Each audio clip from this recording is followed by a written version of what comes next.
wabarakatuh. Perkenalkan, nama saya Nadila Dulansari, NIM 18032111000132. Di sini saya akan menjawab tugas ujian akhir semester mata kuliah strategi kebijakan bisnis, yang dimana yang pertama 6 konsep kebijakan bisnis tercakup di dalamnya mengenali dan menganalisa lingkungan, memformulasi strategi, mengimplementasikan strategi, dan melakukan solusi berikut pengendaliannya. 1. Manajemen strategi diwujudkan dalam bentuk perencanaan berskala besar mencakup seluruh komponen di lingkungan sebuah organisasi yang dituangkan dalam bentuk rencana strategis atau Renstra yang dijabarkan menjadi perencanaan operasional yang kemudian dijabarkan dalam bentuk program kerja dan proyek tahunan. 2. Rencana strategi berorientasi pada jangkauan masa depan.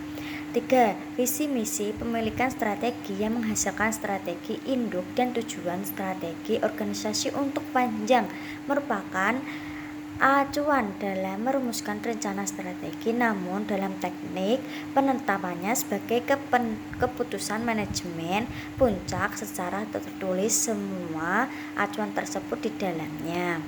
Nomor 4. Rencana strategis dijabarkan menjadi rencana operasional yang antara lain berisi program-program operasional termasuk proyek-proyek dengan sasaran jangka sedang masing-masing juga sebagai keputusan manajemen puncak. 5. Penetapan rencana strategi dan rencana operasi harus melibatkan manajemen puncak karena sifatnya sangat mendasar atau prinsipil dalam pelaksanaannya seluruh misi organisasi atau perusahaan untuk mewujudkan, mempertahankan, dan mengembangkan eksistensi jangka sedang termasuk panjangnya. Nomor 6.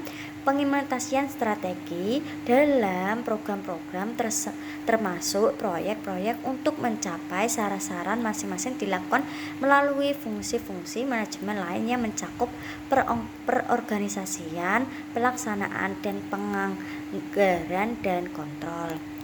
Dan tugas nomor 2 yaitu contoh perusahaan yang menerapkan kebijakan bisnis. Yang pertama, PT Indofood sukses makmur. Strategi yang digunakan oleh Indofood yaitu integrasi vertikal dengan verifikasi pada portofolio produknya.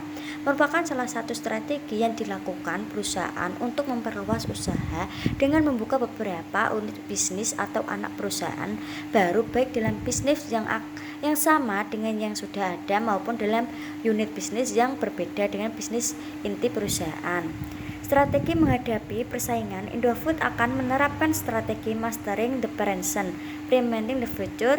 Strategi ini antara lain fokus kepada organic growth, memanfaatkan competitive advantage melalui scale, scope, spend, dan speed. Selain itu, menjalankan program cost efficient dan cost recruiting. Samping itu tetap melanjutkan segmentasi para konsumennya dengan memperkenalkan produk-produk dengan higher price dan higher margin. Selain itu, dilakukan untuk diversifikasi harga dengan merubah bentuk dan rasanya. Selain itu, Indofood juga menerapkan strategi presentasi pasar, yaitu berusaha untuk meningkatkan pangsa pasar.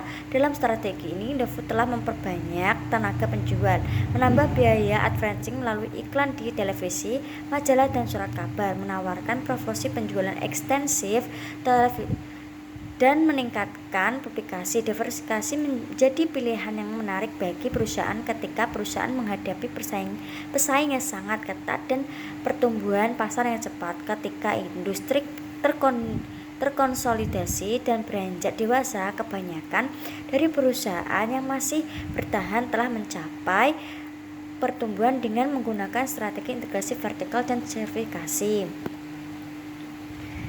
Melalui strategi Bullet dan perusahaan yang kedua yaitu PT Telkom Indonesia Persero, yang dimana PT Telkom Indonesia Persero telah menyebutkan perseorangan menerapkan 3 strategi untuk menyukseskan pengembangan bisnis digital. Ketiga, strategi utama pengembangan bisnis digital Telkom adalah build, borrow, dan buy.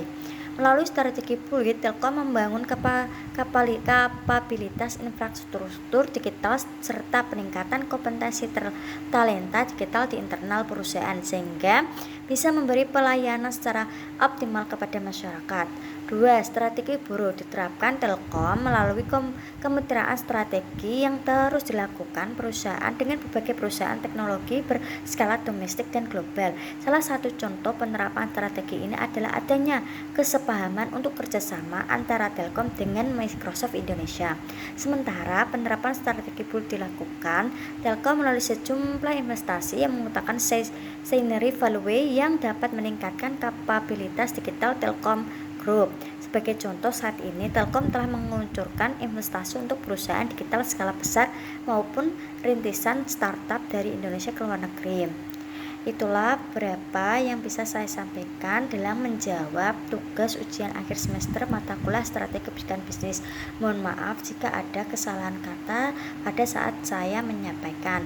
Billahi taufik wal hidayah. Wassalamualaikum warahmatullahi wabarakatuh.